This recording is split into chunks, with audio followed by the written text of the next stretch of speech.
जीयनपुर कोतवाली क्षेत्र में मंगलवार की रात हुई एक हृदय विदारक घटना ने हर किसी को झकझोर कर रख दिया।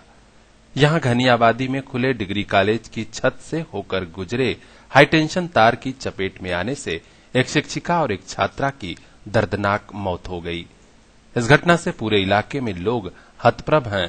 वहीं यह भी पता चल गया कि मानकों की धज्जियां उड़ाते हुए कैसे डिग्री कॉलेजों की मान्यता ली और दी जा रही है। हाई वोल्टेज विद्युत करंट की जद में आने से हुई 2 मौतों का विस्तृत ब्यौरा देने के लिए हम आपको लिए चलते हैं सीधे जीयनपुर कोतवाली परिसर, जहां शिक्षिका रीना चौहान और छात्रा अर्चना चौहान का शव रखा हुआ था और परिवार वालों का करुण क्रंदन चल रहा था। यहां मौजूद इंद्रपाल चौहान ने बताया कि वे गौराबाद शाहपुर जौनपुर के निवासी हैं। रीना उन्हीं की पत्नी थी। वह आजमगढ़ के भुजही जहानागंज स्थित विक्रम चौहान स्मारक महाविद्यालय में पढ़ाती थी। इस समय जीयनपुर सब्जी मंडी के पास खुले केएन सिंह महिला पीजी कॉलेज में रोवर्स रेंजर्स का समागम चल रहा है। यहां 30 महाविद्यालयों से छात्राओं की टीम आई हुई थी। विक्रम चौहान महाविद्यालय की टीम भी यहां शामिल होने आई थी। बताया जाता है कि केएन सिंह महिला पीजी कॉलेज की छत से 33,000 का हाईटेंशन तार गुजरा हुआ है। मंगलवार की रात 32 वर्षीय शिक्षिका रीना सिंह और उसी कॉलेज में बीए प्रथम वर्ष की छात्रा 18 वर्षीय अर्चना चौहान कैंप में सांस्कृतिक कार्यक्रम के बाद छत पर मौजूद थीं कि अचानक हाईटेंशन तार की जद में आ गईं। इंद्रपाल चौहान ने बताया कि कॉलेज प्रशासन की लापरवाही से ही 2 मौतें हुई हैं। वहाँ पर घटना हुई 11:30 बजे तक प्रोग्राम चला है, सांस्कृतिक कार्यक्रम स्काउट गाइड का। उसके बाद जितने भी आए थे समन्वय को, आधा लोग पुरुष लोग चले गए अपने अपने बैरिक में सोने और महिलाएं लड़कियों को सोने अपने बैरिक में लेकर चली गई। और इसमें सबसे बड़ी लापरवाही जो आती है वो कार्यक्रम अधिकारी जो इसके हैं शशि कुमार मिश्रा और प्रबंधक जो हैं यहाँ के आपका सिंह साहब, क्योंकि एक ही बाथरूम लड़कियों के लिए था। हमें लगता वो लड़कियों का बाथरूम भर जाता था, हरदम बदबू करने लगता था गंदा उंदा। और इसके कारण से हमें लगता है कि वो बाहर की तरफ दोनों गई हैं और वहाँ पर ना कोई जंगला था ना कुछ रोकने की सामान थी, इसलिए वहाँ पर हाई टेंशन की चपेट में आने से दोनों जल करके मरी हैं। और इसमें सारी लापरवाही जो समन्वयक हैं शशि कुमार मिश्रा जी राष्ट्रीय रोवर रेंजर्स का है और वहाँ के जो प्रबंधक और प्रिंसिपल इनका। एक शिक्षिका और छात्रा की मौत की खबर मिलते ही अन्य कॉलेजों से आई टीमें कॉलेज परिसर से भाग चलीं। अब घटना के बाद पुलिस और जिला प्रशासन भी जागा है। सभी के जेहन में यह सवाल कौंध रहा है कि आखिर ऐसे कॉलेज को मान्यता कैसे मिल गई जहां 33,000 का हाई टेंशन तार गुजरा हुआ था। इस बाबत अब सख्त हुए डीएम प्रशासन पीएन सिंह ने कहा कि पूरे मामले की जांच कराई जा रही है, सख्त कार्रवाई की जाएगी। कल बिजली के हाई टेंशन लाइन के चपेट में आकर के एक शिक्षिका और एक छात्रा की मौत हो गई है। ये लोग उस चौहान विद्यालय जीयनपुर में एक प्रोग्राम के सिलसिले में आए हुए थे और इनके रुकने का इंतजाम टेरिस पे किया गया था। रात में ये लोग जो है टेरिस पे किसी कारणवश जो है आपस में चर्चा करते हुए टेरिस पे ही टहल रहे थे और बगल में गुजर रहे हाई टेंशन लाइन की चपेट में आ जाने से ये जनपद जौनपुर से आए हुए शिक्षिका और छात्रा की मृत्यु हो गई है। इसमें क्या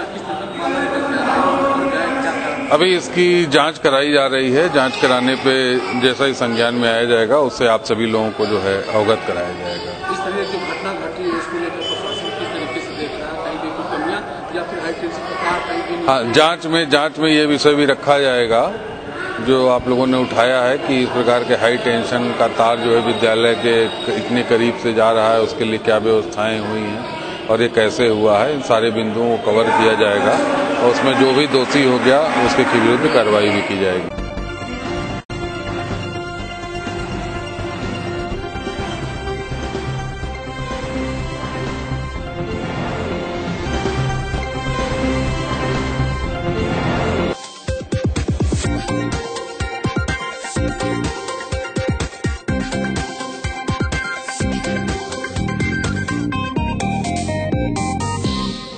बुधवार को जनपद में राष्ट्रीय मतदाता दिवस हर्षोल्लासपूर्वक मनाया गया। इस अवसर पर नगर क्षेत्र में जहां मतदाता जागरूकता रैली निकाली गई, तो वहीं नवीन कलेक्ट्रेट भवन में जिला निर्वाचन अधिकारी जिलाधिकारी सुहास एलवाई की अध्यक्षता में मतदाता जागरूकता कार्यक्रम आयोजित हुआ। कार्यक्रम की शुरुआत मतदाताओं को शपथ ग्रहण कराकर की गई। लोकतंत्र में अपनी पूर्ण आस्था रखते हुए यह शपथ लेते हैं कि हम अपने देश की लोकतांत्रिक परंपराओं की मर्यादा को बनाए रखेंगे। कार्यक्रम के दौरान सर्वोदय पब्लिक स्कूल के छात्र छात्राओं द्वारा मतदाताओं को जागरूक करने के संबंध में प्रभावी नाटक का खूबसूरत मंचन किया गया। हो भाई, अरे वो टवा देवे कैया जाए के हो, हम में के आगे ना याद हुए, हई देखा हो लोगन अपने के बड़ा होशियार बनेनी, आ सबको ना याद है, वो तो भैया आई, देखने कौन बड़ी बात है, अरे जइया सब जाए उड़वा देवे, तैया हमो चल आई, यार आ कवन पक्का मकान बन गई, आ तू तल्ला मकान से, अरे अब की बात को देवल जाए कि ना देवल जाए, कि भगवान ने नहीं है, अरे ये मनमा टमरो कार पिछली बार वोट देके जीव जान सुलू गई बा, मतलब कि सो बार के बाद की वोट नहीं, अभी ठेला दिए ठेला वोट ना देवल कर। हाँ और चंदा भैया, ये बात तो सही के सामने आया। ये मतदान का अधिकार हमारे लिए बहुत आवश्यक है, हमें इस अधिकार का अवश्य प्रयोग करना चाहिए। आप लोग कह रहे हैं कि गांव में खड़ंजा टूटा है, कोई सुविधा नहीं मिल रही, खेती के लिए कोई सुविधा नहीं मिली, इसका मतलब आप लोग सरकार से खुश नहीं है। और सरकार आप कैसे बदल सकते हैं? मतदान करके। इसलिए मैं आप लोगों से अनुरोध करता हूँ कि इस बार मतदान अवश्य करें। और कार्यक्रम के दौरान गीतों के माध्यम से मतदाताओं को जागरूक किया गया, तो दिव्यांग मतदाताओं की मदद के लिए भी उन्हें प्रेरित किया गया।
कार्यक्रम के दौरान स्वीप प्रभारी ऋतु सुहास के निर्देशन में चल बेटा सेल्फी ले ले अभियान के विजेता छात्र छात्राओं को पुरस्कृत किया गया, तो वहीं जागरूकता अभियान को प्रभावी बनाने वाली ममता सैनी, उस्मान, भास्कर विश्वकर्मा के साथ अभियान की ब्रांड एम्बेसडर विभा गोयल को सम्मानित किया गया।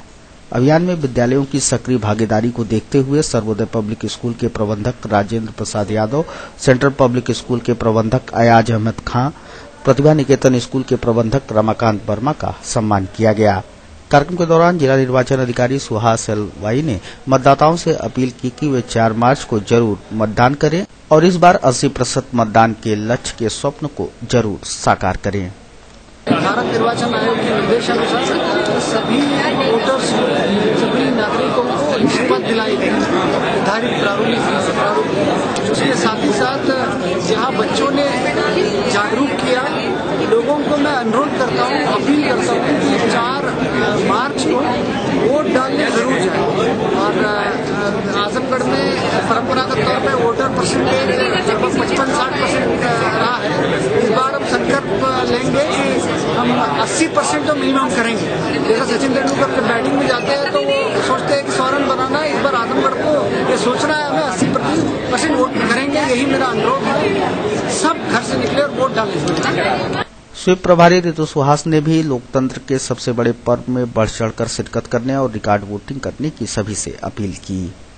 जनपद में राष्ट्रीय मतदाता दिवस मनाया और जिसमें विभिन्न गीत और नाटक के माध्यम से ये प्रयास किया कि मतदान के लिए लोगों को प्रेरित किया जाए। आज अब तक जितनी प्रतियोगिताएं हुई थी उसके प्राइज भी थे, चल बेटा सेल्फी ले लेके, इसके अलावा सर्टिफिकेट वितरण और दिव्यांग विभाग का भी सम्मान समारोह। क्या मैसेज देना चाहेंगे चैनल के माध्यम से? चैनल के माध्यम से यही मैसेज देना चाहूँगी कि आप सब लोग 4 मार्च को अवश्य मतदान करें और रिकॉर्ड इस बार एक अपने आप में सर्जित करें वोटिंग परसेंटेज का। कार्यक्रम के दौरान शिक्षिका वंदना द्विवेदी, दिव्यांग विभाग गोयल व एबीसी चैनल की निर्देशिका अमित लता सिंह ने लोकतंत्र में प्रत्येक मत के विशिष्ट महत्व के बारे में विस्तार से अपनी अपनी बातें रखते हुए सभी से यही अपील की कि लोकतंत्र की बढ़ाएं शान, 4 मार्च को करें मतदान। यही कहना चाह रही हूँ कि यह लोकतंत्र तभी सुदृढ़ होगा जब तक एक एक वोट के अपने लोग कीमत नहीं पहचानेंगे। अपने इस लोकतंत्र के महायज्ञ में अपने एक एक वोट की आहुति डालें और लोकतंत्र को मजबूत और सुदृढ़ बनाएं। कहना चाहिए मुझे बहुत अच्छा लग रहा है और मैंने तो सोचा नहीं था, मैंने तो सिर्फ काम किया था और काम में मैंने जाना था कि काम अच्छे से करना चाहिए, शुरू से ही शौक रहा है काम करने का, तो काम किया। लेकिन आज हमारी ऋतु स्वास्थ्य डीडीसी जी ने मुझे इतना बड़ा सम्मान दिया, मैंने सोचा नहीं था। तहे दिल से डीडीसी ऋतु स्वास्थ्य में उनको धन्यवाद देना चाहती हूँ कि ये जागरूकता अभियान जो चलाया है कि हर व्यक्ति को मत के लिए जागरूक आने वाले समय में सभी जनता को, सभी आवाम को, हमारे नगरवासियों को मैं ये मैसेज देना चाहती हूँ कि आप लोग 4 मार्च को वोट देने जरूर जाएं, अपने मत का प्रयोग करें।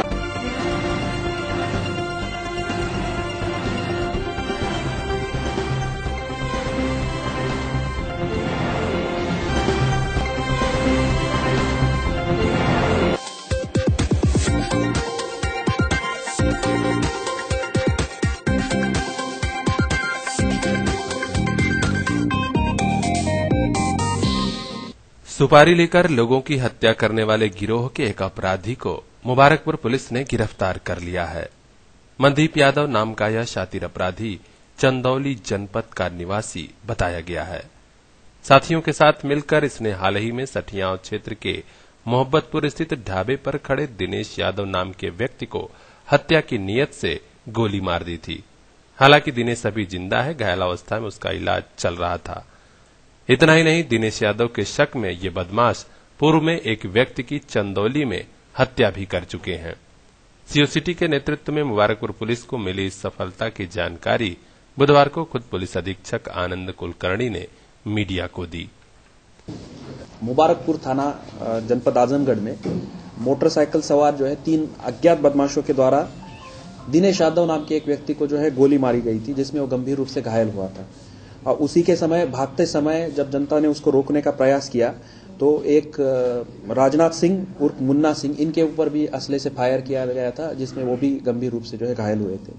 इस संबंध में यह घटना अननोन थी, इस वजह से पुलिस को अभियुक्तों की तलाश के लिए पुलिस ने काफी प्रयास किया और काफी जानकारी जो है इकट्ठा की और जिसके फलस्वरूप इसका एक एक्यूज जो है पकड़ा गया है। इसका नाम है मनदीप यादव। इसका नाम मनदीप यादव है, सन ऑफ राम नरेश यादव। ये रहने वाला महेवा पीएस अली नगर का है। इससे इस घटना का जो है खुलासा हुआ है और अन्य 2 अभियुक्तों के भी बारे में जो है जानकारी प्राप्त हुई है। इससे एक तमंचा, घटना में प्रयुक्त तमंचा बरामद हुआ है और पिस्टल बरामद हुआ है और उसी के साथ 3 जिंदा कारतूस भी बरामद हुए हैं। घटना में प्रयुक्त मोटरसाइकिल भी बरामद हुई है जो वाराणसी से चोरी की गई थी। इसी के साथ इससे जब पूछताछ की गई पुलिस के द्वारा तो इसके द्वारा अन्य और एक घटना में अपनी संलिप्तता होना बताया है। ये घटना उन्होंने दिनेश यादव को ये लोग मारना चाहते थे। गलतफहमी में इन्होंने चंदौली जनपद में छोटेलाल यादव की जो है हत्या कर दी, जिसके संबंध में जो है मुकदमा अपराध संख्या 114/15 अलीनगर जनपद चंदौली में जो है कायम है। पुलिस अधीक्षक श्री कुलकर्णी ने यह भी बताया कि सठियाव रेलवे स्टेशन के समीप से गिरफ्तार बदमाश मनदीप यादव के पास से पिस्टल के अलावा लूटी गई एक बाइक भी बरामद हुई है। पूछताछ में इसके साथियों का नाम पता चल गया है। जल्द ही पुलिस उन्हें गिरफ्तार कर लेगी। दिनेश यादव के ऊपर हमला क्यों हुआ, इस सवाल के जवाब में एसपी महोदय का कहना था कि पारिवारिक रंजिश के चलते ही कुछ लोगों ने बदमाशों को उसे मारने की सुपारी दी थी। वे हत्या की नीयत से ही इसके ऊपर हमला किए थे। घटना के पीछे पारिवारिक रंजिश कारण था। ये विवेकानंद यादव जो है, ये इसके जो चाचा पड़ते हैं एक्यूज के, इनकी जो है सगी बहन जो है दिनेश यादव की सगी भाभी है, और यही पारिवारिक रंजिश के कारण जो है इन्होंने ये घटना की थी। मेरे वतन के लोगों जरा आँख में भर लो पानी, जो शहीद हुए हैं उनकी जरा याद करो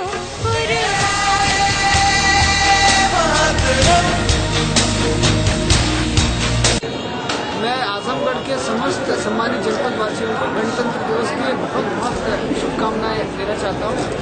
भारत के संविधान दुनिया के बेस्ट कॉन्स्टिट्यूशन में से, तो ऐसे भी हमारे संविधान की गरिमा और झंडा हमेशा ऊंचा रहे।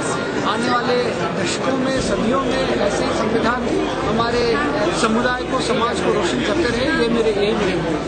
आजमगढ़ जनपद के सभी निवासियों को मेरी तरफ से जो है गणतंत्र दिवस पे बहुत शुभकामनाएं। मैं आशा करता हूं आप सभी लोग जो है गणतंत्र दिवस को पूरे उत्साह के साथ मनाएंगे। आप सभी 26 जनवरी की गणतंत्र दिवस की हार्दिक बधाई और समस्त जनपदवासियों को इस शुभ दिन के हार्दिक अभिनंदन। एबीसी परिवार की तरफ से सभी जनपद वासियों को, नगर वासियों को गणतंत्र दिवस की ढेर सारी शुभकामनाएं। आइए हम संकल्प लें 4 मार्च को अपने घर से निकलकर मतदान जरूर करें। पुनः एक बार फिर मैं एबीसी परिवार की तरफ से सभी नगर वासियों, जनपद वासियों को गणतंत्र दिवस की ढेर सारी बधाई दें। गणतंत्र दिवस के इस पावन अवसर पर मैं जनपद वासियों को हार्दिक बधाई और शुभकामना देना चाहती हूँ, और सब लोग 4 मार्च को अवश्य मतदान करें, यह भी अपना एक संदेश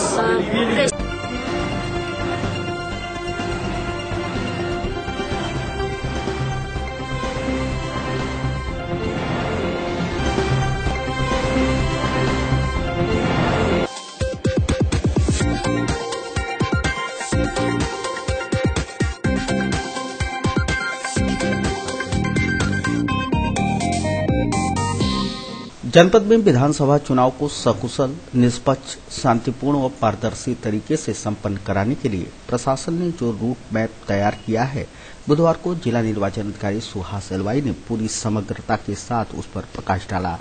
नवीन कलेक्ट्रेट भवन में आयोजित प्रेस वार्ता के माध्यम से जिला निर्वाचन अधिकारी सुहास एलवाई ने बिंदुवार एक व्यवस्थाओं के बाबत विस्तृत जानकारी दी। उन्होंने बताया कि जनपद की 10 विधानसभाओं की वोटर लिस्ट प्रकाशित की जा चुकी है। इस बार जनपद में 1,24,000 मतदाता बढ़े हैं, जिनमें से 1 लाख मतदाताओं को एपिक प्रदान कर दिए गए हैं। शेष 24,000 मतदाताओं को उनके एपिक 1 या 2 दिन में उपलब्ध करा दिए जाएंगे। जो स्पेसिफिकली जनता को बताने के लिए निर्देश दिया गया वो है, आप जानते हैं कि वोटर लिस्ट का प्रकाशन हो चुकी है।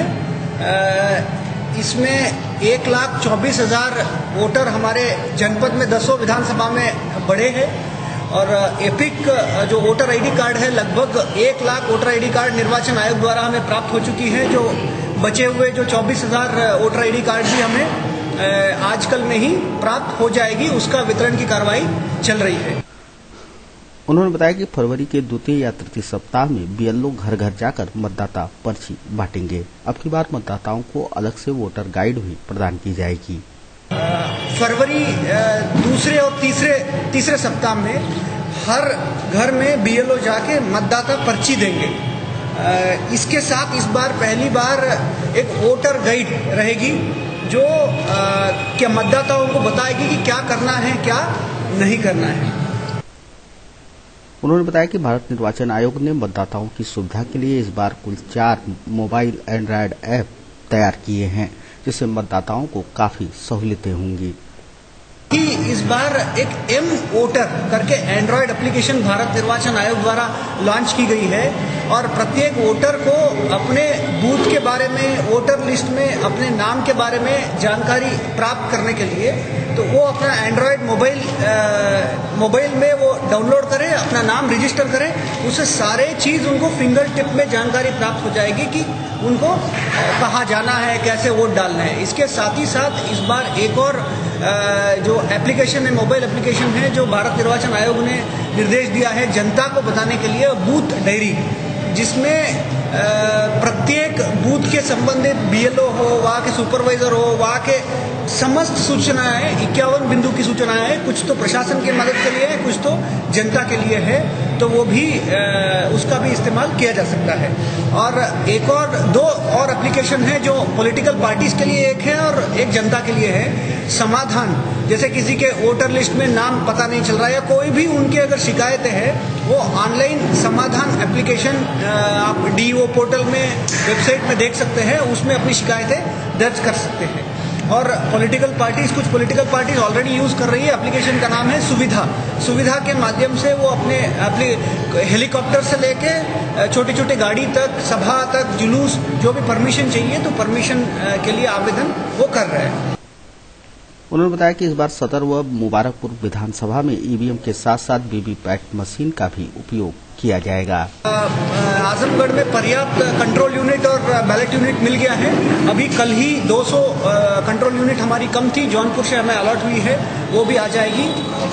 और इसी हफ्ते हम प्रथम रैंडमाइजेशन कर लेंगे इलेक्ट्रॉनिक वोटिंग मशीन की। इस बार 2 विधानसभा में VVPAT लग रही है, सदर विधानसभा और मुबारकपुर विधानसभा। उसके लिए अलग कर्मचारी रहेंगे, अलग से ट्रेनिंग की जाएगी। चुनाव के मद्देनजर लगभग 17,000 मतदान कार्मिकों की ड्यूटी लगाई गई है। जिला निर्वाचन अधिकारी सुहास एलवाई ने बताया कि मतदान कार्मिकों की ड्यूटी लगाई जा चुकी है। 30 जनवरी से उनके प्रशिक्षण के कार्यक्रम की शुरुआत कर दी जाएगी। मतदान कर्मी लगभग 16 से 17,000 मतदान कर्मी लगेंगे। इतने ही संख्या में लगभग पुलिस, पैरामिलिट्री लगेगी। इन कर्मियों की प्रशिक्षण 30 जनवरी से शुरू होने वाली है। उसके लिए प्रथम रैंडमाइजेशन जो ड्यूटी निकालनी है ट्रेनिंग के लिए, वो ऑलरेडी हमारी कल निकल गई है और ड्यूटी वितरण में अधिकारीगण लगे हैं।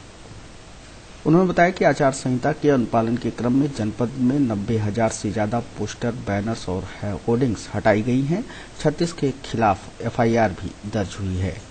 आचार संहिता के अनुपालन में जनपद में 90,000 से ज्यादा पोस्टर्स, बैनर्स, होर्डिंग्स उतारी गई है और 36 लगभग FIR भी हुई है। इसमें आचार संहिता का उल्लंघन का नोटिस भी दिया गया है। मैं आपसे भी अनुरोध करूंगा कि जहां भी आपको सूचना मिलती है, इसके बावजूद भी आप भी हमें सचेत करते रहते हैं, बताते रहते हैं। कहीं अगर कोई आचार संहिता का उल्लंघन करते हैं तो उसका सूचना जरूर दें और उस पर कार्रवाई की जाएगी। जिला निर्वाचन अधिकारी सुहास एलवाई ने बताया कि पूरे प्रदेश में सबसे ज्यादा दिव्यांग वोटर जनपद में ही हैं, जिनकी संख्या लगभग 30,000 से अधिक है। दिव्यांगों की मदद के लिए इस बार बूथ मित्र भी बनाए गए हैं। हर जिले के लिए दिया है, वो दिव्यांग वोटर के लिए सुविधा देने के लिए। उसमें आजमगढ़ ने जो काम किया है वो उसको काफी सराहा भी है, उसको और आगे बढ़ाने के लिए कहा है। यहाँ पूरे प्रदेश में सबसे हाईएस्ट 30,000 से ज्यादा वोटर, दिव्यांग वोटर का नाम मैप किया गया है कि वो किस बूथ में वोट डालते हैं, उनका क्या दिव्यांगता का प्रकार है, क्या मोबाइल नंबर है, उनको क्या आवश्यकता है। और उसके बाद उसको मोबाइल एप्लीकेशन के माध्यम से सारे BLOs को भी ट्रेनिंग दी गई है और 600 से ज्यादा बूथ वॉलंटियर्स, बूथ मित्र, बूथ दोस्त बनाए गए हैं जो वोटिंग के दिन वहाँ रहेंगे और वहाँ इनको दिव्यांग मतदाताओं को मदद करेंगे, जो उनकी आवश्यकता है उसके हिसाब से काम करेंगे। इसी के साथ अभी यहाँ एक और शुरुआत ये की जा रही है कि जो डम्ब एंड डेफ है, जो मूक बधिर वोटर है, वो लगभग 2000 हमारे जनपद में है। उनके लिए अलग से यही कॉल सेंटर में हमारे 4 इटिनरी टीचर्स जो इसी विशेषज्ञ हैं, जो साइन लैंग्वेज जानते हैं, तो उनके लिए भी अभी आज लॉन्च कर रहे हैं कि व्हाट्सएप के माध्यम से अगर कोई मूक बधिर व्यक्ति भी अगर निर्वाचन के बारे में जानकारी करना चाहते हैं तो व्हाट्सएप कॉल आप जानते ही है कि काफी लोगों के पास है गांव में, या वीडियो कॉलिंग के माध्यम से वो नंबर भी आज दे देंगे। तो यहाँ विशेषज्ञ रहेंगे, वो उनको साइन लैंग्वेज में निर्वाचन के बारे में समस्त जानकारी उपलब्ध कराएंगे। सुरक्षा के बाबत उन्होंने बताया कि जनपद के प्रत्येक बूथ पर पैरा मिलिट्री फोर्स तैनात रहेगी। ऑलरेडी एक कंपनी पैरामिलिट्री आई है, तो वो जगह जगह फ्लैग मार्च कर रही है, और एक और कंपनी अति शीघ्र आने वाली है। और इसके बाद जो इस बार प्लान बनाया गया है, हर प्रत्येक बूथ में 3461 बूथ हमारी है, पैरामिलिट्री फोर्स लगेगी। कोई ऐसे बूथ नहीं बचेगी जिसमें पैरामिलिट्री फोर्स ना लगती हो। तो यही अनुरोध भारत निर्वाचन आयोग के लिए किया गया है। और इसके साथ ही साथ जगह जगह क्लस्टर मोबाइल्स रहेगी, सेक्टर मोबाइल्स रहेगी, लगभग 300 के करीब है, 250 से 300 के करीब सेक्टर मोबाइल्स रहेगी, 22 से 30 के करीब जोनल मोबाइल रहेगी, 10 सुपर जोनल मैजिस्ट्रेट रहेंगे, प्लस जो अन्य मोबाइल पार्टीज है, फोर्स है। मतदान के दिन ईवीएम की गड़बड़ी दूर करने के लिए जगह जगह मास्टर ट्रेनर भी रखे जाएंगे, वो रहेंगे। और विशेष तौर पे 85 मास्टर ट्रेनर्स और ईवीएम के मास्टर ट्रेनर्स, क्योंकि जनरली आप देखे ही होंगे कि जब पोलिंग शुरू होती है पहले 2 घंटे ये शिकायत आती है कि ईवीएम कहीं खराब हुई या ईवीएम ठीक से जोड़ नहीं पा रहा है। तो इसके लिए जगह जगह चिन्हित किया गया है, मास्टर ट्रेनर्स को रखेंगे और तुरंत वो वहां जाके मौके पर जाके सॉल्व करेंगे। जिला निर्वाचन अधिकारी सुहास हलवाई ने बताया कि फरवरी में नामांकन की प्रक्रिया संपन्न होगी। नामांकन नवीन व पुराने कलेक्ट्रेट भवन में कराया जाएगा।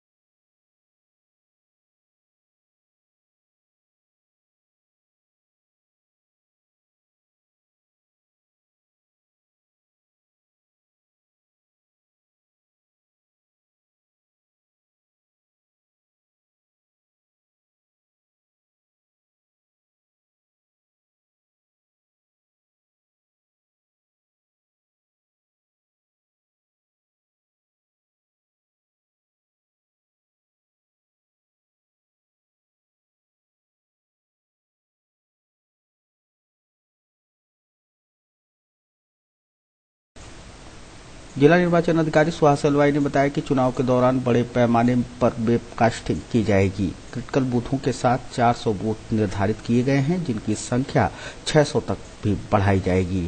वेबकास्टिंग में बैठे बैठे कंट्रोल रूम से निर्वाचन आयोग तक आप लाइव गतिविधियों को देख सकते हैं। लगभग इस बार जो 400 बूथ के लगभग अभी तक प्लान है, कोशिश कर रहे हैं और इसको बढ़ाने के लिए हो सकता है 600 बूथ कवर हो जाए। वेबकास्टिंग होगी, अराउंड 400 से 500 जगह वीडियोग्राफी होगी, अराउंड 500 से 600 जगह माइक्रो ऑब्जर्वर होंगे। तो आप सोच सकते हैं कि सब जगह पैरामिलिट्री और वेबकास्टिंग, जिससे हर चीज दिख रही है कि कौन आ रहा है, कौन जा रहा है, क्या हो रही है लाइव। और ये क्लाउड में सेव भी होगा कि बाद में भी अगर देखना चाहते हैं कि वहाँ क्या हुआ, वो देखा जाएगा। जिला निर्वाचन अधिकारी सुहास हलवाई ने बताया कि प्रदेश में विधानसभाओं की संख्या के मामले में जनपद दूसरे स्थान पर है। विधानसभाओं की संख्याओं को देखते हुए इस बार 4 मतगणना केंद्र बनाए गए हैं। मतगणना के दिन यहाँ 4 जगह है। एक तो चंडेसर में पीजी कॉलेज है और डेंटल कॉलेज है, और जो कृषि का जो यूनिवर्सिटी है वहाँ है, और एफसीआई में है। तो 4 जगह मतगणना कराने का है। और विधानसभा वार रूट चार्ट भी बना लिया गया है, क्योंकि आप जानते हैं कि काफी संख्या में बड़ी वाहन, लगभग 800 से 900 बड़ी वाहन मूव होगी 3 तारीख को, और इतनी संख्या में वाहन आएगी। और इतने ही लगभग 1000 की संख्या में छोटे वाहन होंगे, जिसमें हमारे सेक्टर मजिस्ट्रेट होंगे, पुलिस के अधिकारीगण होंगे। तो इनको अपने अपने गंतव्य और जहां से जाना होगा उसके बारे में बता दिया गया है। रिजल्ट की घोषणा करेंगे वो रिटर्निंग ऑफिसर ही करने के लिए सक्षम प्राधिकारी है। व्यवहारिक इसके मैं बता रहा हूँ, आसानी से तरीका बता रहा हूँ कि निर्वाचन आयोग हर चीज को वेबसाइट में फीड करती है। आप भी लाइव रिजल्ट देख सकते हैं, तो आपको लाइव रिजल्ट मिलती रहेगी। हम कोशिश करेंगे कि जैसे कंट्रोल रूम रहेगी। कंट्रोल रूम से हम कोशिश करेंगे कि हाँ आपको पोलिंग परसेंटेजेस हो, रिजल्ट हो, अपडेटेड देने के लिए कोशिश करेंगे। जिला निर्वाचन अधिकारी सुहास एलवाई ने बताया कि जनपद में बनाए गए 3461 बूथों में से 900 बूथों पर बिजली नहीं है, जिसे देखते हुए इन 900 बूथों पर रोशनी सहायक नियुक्त किए गए हैं। हमारे यहाँ 3461 बूथ है। इस बार भारत निर्वाचन आयोग का कॉन्सेप्ट है अश्योर्ड मिनिमम फैसिलिटी AMF। प्रत्येक बूथ में लगभग 900 बूथ में हमारी बिजली अभी नहीं है। उन बूथों में टेम्पररी व्यवस्था, लोकल व्यवस्था के लिए इनफैक्ट रोशनी सहायक एक शुरू की गई है, क्योंकि इस बार संविदा कर्मी की ड्यूटी लग नहीं रही है। इन संविदा कर्मियों को रोजगार सहायक और अन्य संविदा कर्मी जो वही रहते हैं, उनको रोशनी की व्यवस्था के लिए इन 900,000 बूथों में यूज किया जा रहा है। उसके साथ ही साथ लगभग हमारे रैंप 250 से 300 जगह रैंप नहीं है। जहां भी परमानेंट रैंप की व्यवस्था नहीं हो पा रही है, वहां टेम्पररी रैंप की व्यवस्था 100% इस बार सुनिश्चित की जाएगी। बाकी चूंकि बहुत ज्यादा गर्मी तो इस बार उम्मीद नहीं है, बट इसके बावजूद भी पानी और शौचालय की व्यवस्था सुनिश्चित करने के लिए भी संबंधित विभाग को निर्देशित किया गया है। इस चुनाव प्रदेश में पहली बार जनपद में ब्रेल पर्ची का इस्तेमाल होगा। जिला निर्वाचन अधिकारी सुहास एलवाई ने बताया कि दृष्टिहीन मतदाताओं को ब्रेल पर्ची प्रदान की जाएगी। आप जानते ही हैं कि मतदाताओं को पर्ची मिलती है, वोटर पर्ची मिलती है, बट जो अंधे मतदाता है वो वोटर पर्ची से कुछ उनको फायदा नहीं मिलती है। अतः ये ब्रेल से वोटर पर्ची, लगभग आजमगढ़ में 4,500 अंधे मतदाता है, तो उनको ब्रेल से वोटर पर्ची मिलेगी। तो उससे आप जानते ही हैं कि ब्रेल में वो टच करेंगे तो उससे वो जान सकते हैं कि उनको वोट, क्योंकि वो उनको भी अधिकार उतना ही है, तो उन तक ये बात पहुंचाई जा रही है। ये गवर्नमेंट प्रेस लखनऊ से ये ब्रेल पर्ची छप के आई है और अन्य जनपद में भी इसके बाद वो भी फॉलो कर रहे हैं कि यहाँ पूछी जा रही है कि कैसे ये काम हो रही है। हाँ, यह पहली बार हो रहा है। यह हर बार की तरह इस बार भी बूथ के 200 मीटर की परिधि में अनाधिकृत प्रवेश वर्जित रहेगा। दरवाजे तक जो बाकी लोगों के लिए 200 मीटर के अंदर कोई भी अनधिकृत व्यक्ति जा नहीं सकते हैं। 200 मीटर के अंदर वही जा सकते हैं, या तो वो वोटर हो अथवा वो भारत निर्वाचन आयोग द्वारा अधिकृत व्यक्ति हो, जैसे जो ड्यूटी में होंगे, ड्यूटी में पैरामिलिट्री वाले हो सकते हैं, मजिस्ट्रेट हो सकते हैं, जो ऑब्जर्वर हो सकते हैं। बाकी मीडिया के लिए तो अनुमन्य है ही कि आपको जो पास धारक होंगे वो जा सकते हैं, परंतु पोलिंग बूथ के अंदर नहीं जा।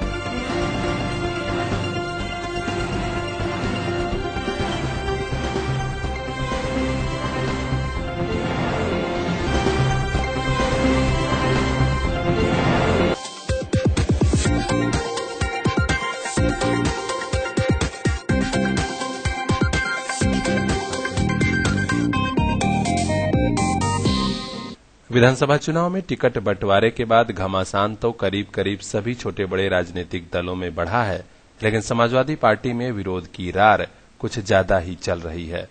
मुख्यमंत्री और समाजवादी पार्टी के राष्ट्रीय अध्यक्ष अखिलेश यादव ने आजमगढ़ के गोपालपुर विधानसभा सीट पर राज्य मंत्री व सिटिंग विधायक वसीम अहमद का टिकट काटकर युवा नेता नफीस अहमद को प्रत्याशी बनाया है। हाईकमान के इसी निर्णय के बाद से वसीम समर्थक कुछ ज्यादा ही आक्रोश में हैं। बुधवार को भी गोपालपुर विधानसभा क्षेत्र से आए समर्थकों ने लोहिया वाहिनी के विधानसभा प्रभारी देवेंद्र राय के नेतृत्व में नारेबाजी की। समाजवादी पार्टी के जिला कार्यालय पर विरोध प्रदर्शन हुआ और सभी ने इस बार भी वसीम अहमद को प्रत्याशी बनाने का ज्ञापन मुख्यमंत्री को भेजा है।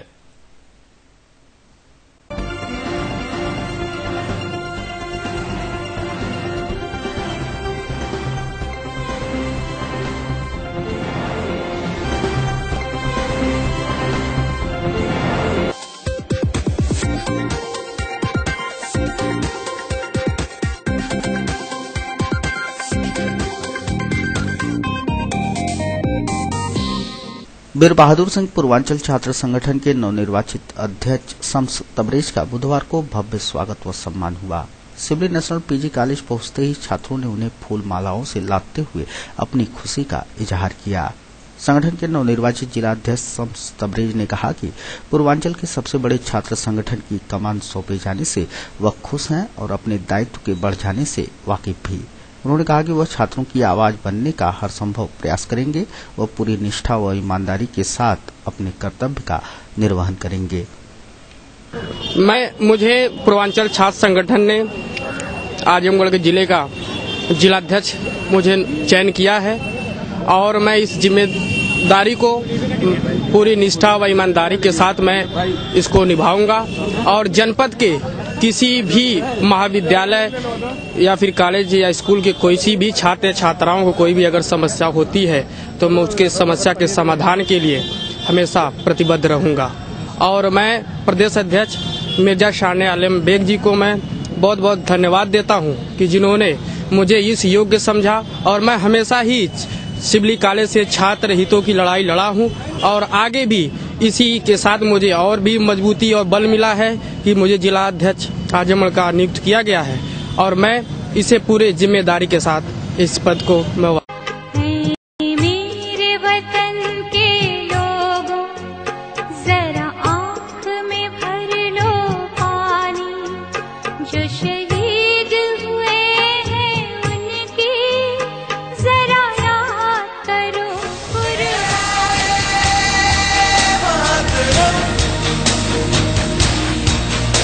समस्त नगरवासियों को गणतंत्र दिवस की हार्दिक शुभकामनाएं और बधाई देता हूं और यह आशा करता हूं कि इस गणतंत्र दिवस पर हमारी नगर की एकता, अखंडता और गंगा जमनी तहजीब का एक मिसाल कायम करके पूरे उत्तर प्रदेश में आजमगढ़ को सबसे नंबर 1 स्थिति में ले जाने के लिए यह प्रयास करना है। और एक बार पुनः समस्त नगरवासियों को हमारी तरफ से गणतंत्र दिवस की हार्दिक हार्दिक शुभकामनाएं। गणतंत्र दिवस पे सभी नगरवासियों को हार्दिक बधाई देती हूं। आइए हम सब मिलके संकल्प लें, नगर को स्वच्छ और सुंदर बनाएं। नगरवासियों को, जनपद वासियों को, सभी अधिकारियों को गणतंत्र दिवस की हार्दिक बधाई देती हूँ।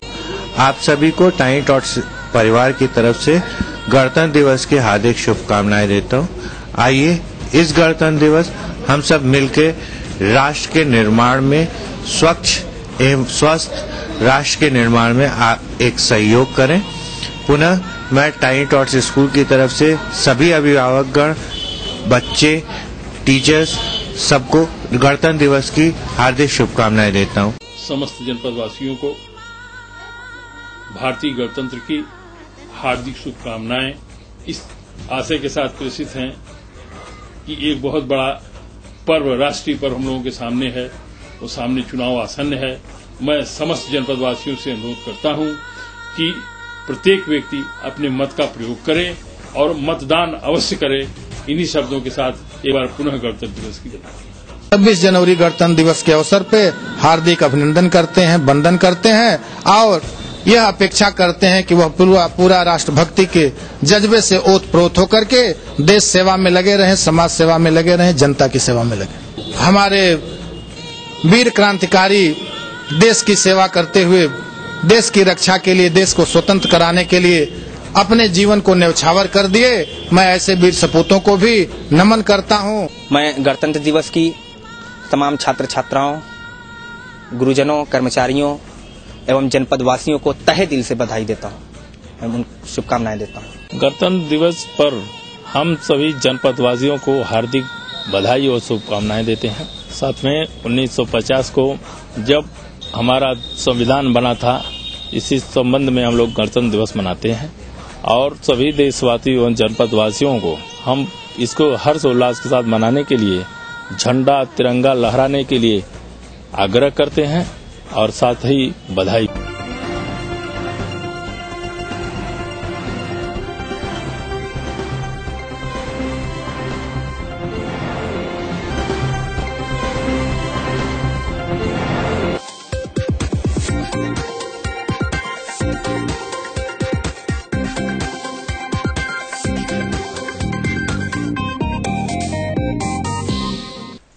शहरी क्षेत्र में दीवानी कचहरी के समीप खुले सैलून समेत 2 दुकानें जलकर स्वाहा हो गईं।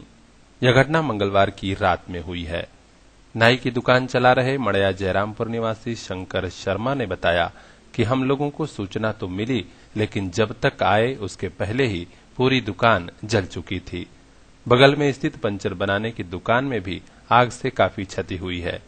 पीड़ितों ने पुलिस व जिला प्रशासन को सूचना दे दी है। आग किसी कारणवश लगी है, लेकिन कोई था नहीं, कोई बता नहीं पा रहा है। आपको कब दुकान बंद करके गए? हमारा मंगलवार संगठन द्वारा बंद किया जाता है। मंगलवार को बंद? जी। तो कब सूचना आपको मिली? हमको 6:10 सूचना मिली, 6 बजे बाद। 6 बजे आग लग चुकी थी। 6 बजे लग? जी। जब आप आए तो जल रहा था? जल के राख हो गया था। जब हम पहुँचे हमारा राख हो चुका था। तो लगभग कितने का नुकसान हुआ होगा? लगभग 2 लाख रुपया लमसम नुकसान हुआ है।